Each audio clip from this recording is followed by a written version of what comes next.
Chantal Pagot, là je vous trouve devant le stand du CNNR, Conseil pour une nouvelle résistance, alors qu'on est à quelques jours du 80e anniversaire de la création du Conseil national de la résistance. Alors avant qu'on parle du CNNR et de ce qu'il fait, et ce militants et militantes font, comment vous réagissez, vous? Il y a 80 ans, c'était le début du CNR. Et alors, qu'est-ce que ça vous dit? Ah ben moi ça me dit que ces gens qui avaient la Gestapo aux fesses et qui étaient dans des conditions absolument terribles, terrifiantes, ont réussi à écrire un programme qu'ils ont en plus appelé les jours heureux, ce qui est absolument fantastique, quoi, d'avoir réussi à, dans un temps si difficile, horrible, à créer quelque chose de nouveau qui a été après mis en place notamment par Ambroise Croizat avec la sécurité sociale, la retraite par répartition, la liberté de la presse, je pense que ça vous intéresse aussi, la liberté de la presse.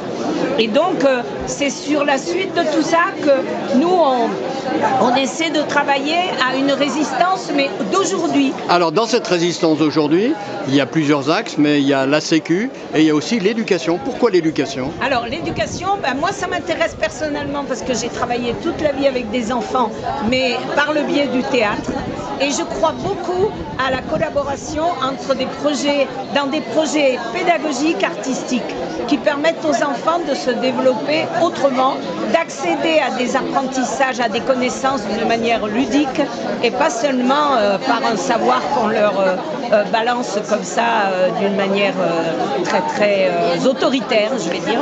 Et donc actuellement, je fais partie de ce groupe qui travaille pour, à partir d'un texte de Raymond Mignot, que vous voyez là, qui a écrit l'éducation, un bien commun, c'est notre thème de travail et c'est une réflexion sur comment on pourrait changer de paradigme, c'est un mot un peu à la mode mais qui dit bien ce que ça veut dire, comment on peut faire bifurquer le système éducatif et aussi ne pas travailler qu'avec des gens entre guillemets sachants, ceux qui savent, ceux qui ont écrit sur l'éducation, mais aussi en partant de témoignages de gens de la base. Alors justement, qu'est-ce qui ressort dans ces recueils de témoignages?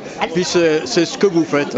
Voilà, alors c'est ce qu'on fait. Pour l'instant, on a un certain nombre, l'appel n'est pas... Enfin, tout le monde n'a pas encore répondu, mais on voit la demande aussi bien des enfants que des parents ou des gens plus âgés, de quelque chose de beaucoup plus joyeux, de beaucoup plus ouvert et surtout d'apprendre dans le j'allais dire, ça c'est moi, peut-être c'est pas écrit comme ça, mais dans le plaisir et pas dans quelque chose qu'on nous balance depuis une chaire devant un tableau noir, quoi, voilà.